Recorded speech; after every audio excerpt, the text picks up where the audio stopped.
Hello दोस्तों, मेरा नाम है चेतन और आप सभी का स्वागत है हमारे चैनल में। और आज हम द एबंडेंट प्रिंस के एपिसोड 49 को नरेट करेंगे। तो चलो जल्दी से नरेशन को शुरू करके इसकी पूरी कहानी जानते हैं। एपिसोड के स्टार्टिंग में होजिन सोच रहे थे ये तो रिमार्केबल है, मैंने भी आखिर के 3 सालों में कड़ी ट्रेनिंग करी थी, उसके बाद जाकर मैं ट्रू मास्टर बन पाया। होजिन फिर जॉन को केव के अंदर लेकर आते हैं और अंदर काफी ठंडी हवा चल रही थी। अंदर की हवा बहुत ज्यादा ठंडी है बाहर से, शायद मैंने जितना सोचा था ये उससे ज्यादा बड़ा केव है। जॉन को फिर बताया जाता है 5वें टेस्ट में तुम्हें सील डीमन केव को पास करना होगा। इस टेस्ट में तुम्हें केव के अंदर वेरियस ट्रैप्स मिलेंगे जिनसे कि तुम्हें बचना अपने सेंसेस का यूज करके। एक बार तुम अंदर चले गए, हम एग्जिट में तुम्हारा 2 घंटे तक इंतजार करेंगे। जॉन सोच रहा था शायद यह कोई स्विच होगा जो कि ट्रैप मैकेनिज्म की तरह काम करता है। होजिन फिर कहते हैं अगर तो समय के अंदर टेस्ट को पास नहीं कर पाते और बाहर नहीं आते तो हम ये मान लेंगे कि अंदर कोई एक्सीडेंट हो गया है और हम ट्रैप्स को रोक देंगे और टेस्ट भी यहाँ पर खत्म हो जाएगी। जॉन सोच रहा था कि उन लोगों ने जैसा कहा था ये बिल्कुल वैसा ही है। होजिन कहते हैं चलो भी 5वें टेस्ट को शुरू करते हैं। जॉन सोच रहा था सेल डीमन केव एक ऐसा केव है जिसके अंदर एक डीमन कैद है। और फिर अंदर जाते ही जॉन नैनो को नाइट विजन ऑन करने को कहता है और नाइट विजन को ऑन करने के बाद जॉन को सब कुछ पूरा क्लियरली दिखाई दे रहा था। और जॉन सोच रहा था कि मुझे भी बहुत दूर जाना है, मैं अभी जो स्मेल कर पा रहा हूँ ऑयल है या फिर ब्लड, नहीं यहाँ पर तो बहुत सारे स्मेल मिक्स हो रहे हैं तो मैं कुछ भी सही से नहीं कह सकता।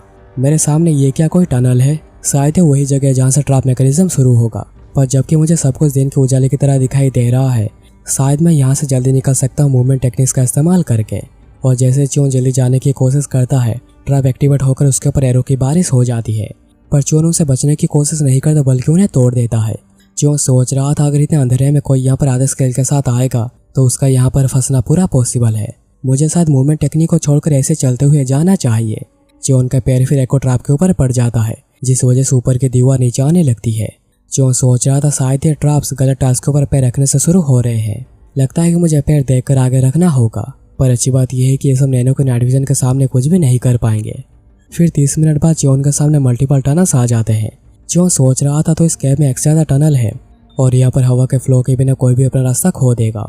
चोन फिर आगे बढ़कर कुछ देखकर बहुत ही शौक होता है। तभी से फ्लैशबैक में 3.5 साल पीछे जाती है जब जॉन को डिटेंशन सेंटर के अंदर एक हेवनली डेमोनिक एंसेस्टर का पिलर मिला था। Dear heavenly demonic ancestor, please मेरा वो एक्सेप्ट करिए। ये मेरी किस्मत है कि मैं बाई चांस यहाँ पर पहुँच गया। अगर बाइकों के सबके बारे में पता चल जाता है तो वो तो गुस्से के मारे ही मारा जाएगा। अभी बस एक ही काम बाकी है, मुझे ट्रेसेस को खत्म कर देना होगा जैसे कि यहाँ पर कोई भी ना पहुँच पाए। मैं नहीं चाहता कि इसके बारे में मेरे अलावा और कोई सीखे, मैं ये कभी होने ही नहीं दूंगा।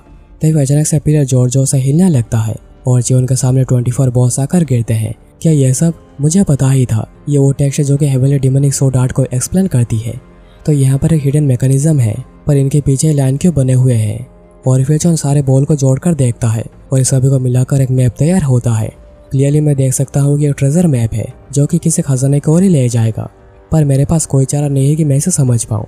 पर नैनो इसे स्कैन करके सेव कर दो।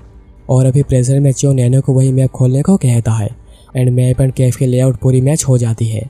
जॉन कहता है कि मुझे पता था ये एक ट्रेजर मैप है सील डीमन केव का। नैनो फिर जॉन को उसका लोकेशन भी दिखा देता है। जॉन कहता है तो तुम ये भी कर सकते हो, पर मुझे भी फिर से वापस जाना होगा, पर मेरे पास अभी समय है तो कोई बड़ी बात नहीं। और जबकि एंसेस्टर ने इसे इंक्लूड किया है तो उसका कोई ना कोई तो रीजन होगा, इसलिए मुझे चेक करना चाहिए। जॉन फिर आगे बढ़ने लगता है और उसे साउंड सुनाई देने लगती है और इसके बारे में मून ने जॉन को कहा था और गोवांग कहता है कि उसने भी साउंड को सुनी थी। ये साउंड ऐसा है जैसे कि अंदर कोई रो रहा है।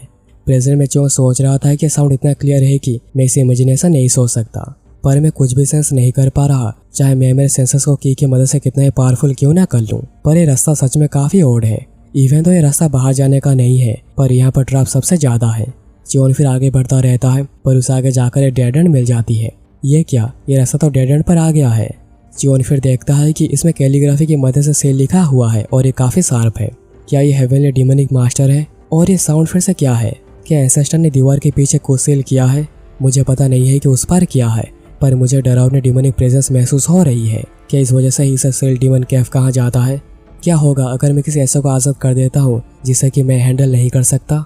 नहीं, मुझे ये सब करना नहीं चाहिए। पर फिर आखिर उन्होंने इसका मैप क्यों छोड़ा होगा?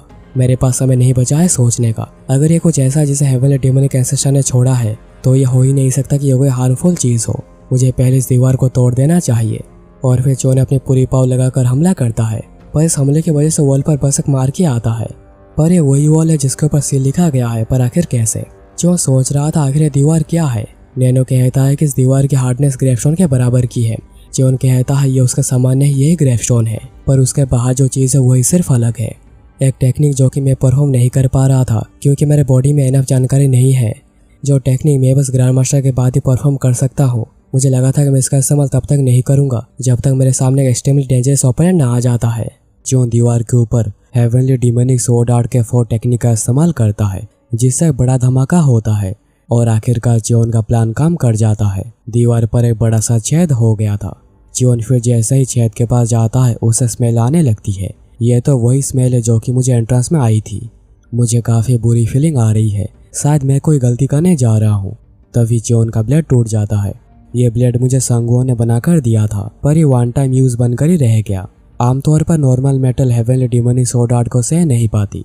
तभी अचानक से नैनो वार्निंग देने लगता है, आगे बहुत ज़्यादा प्लाज्मिक एनर्जी है और एक एटमॉस्फेरिक स्प्राइट बन रहा है।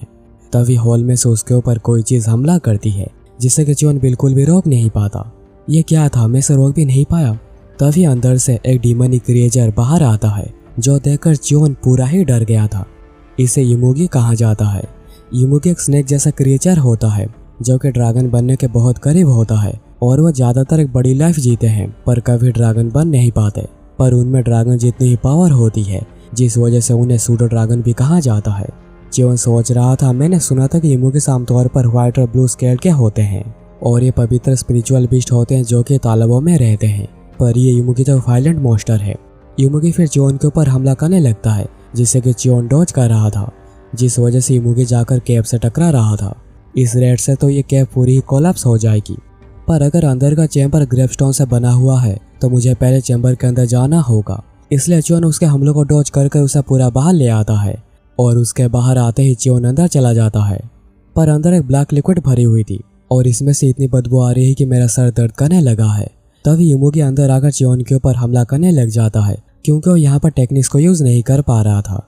मैं यहाँ पर टेक्निक्स का प्रॉपरली यूज़ नहीं कर पा रहा है चिपचिपी लिक्विड की वजह से। पर जोन फिर भी किसी तरह हेवनली डिमोनिक स्वॉर्ड आर्ट का इस्तेमाल करता है, पर युमुगी के बॉडी में खरोच तक नहीं आती। पर आखिर ये कैसा हो सकता है? हेवनली डिमोनिक स्वॉर्ड आर्ट से उसे खरोच तक नहीं आई। ऐसा लग रहा है जैसे मैंने किसी गलत चीज़ से पंगा ले लिया है। क्या इसकी बॉडी ग्रेवस्टोन से ज़्यादा हार्ड है? पर अब मैं जब सोच रहा हूँ, एक इतना बड़ा क्रिएचर वही सेम पानी में रहने की वजह से ये पानी पूरा सड़ गया है, पर यह पानी फिर भी चेंज नहीं हुआ और यहाँ पर ही रह गया। नैनो जल्दी से ऑगमेंटेड रियलिटी को ऑन करो।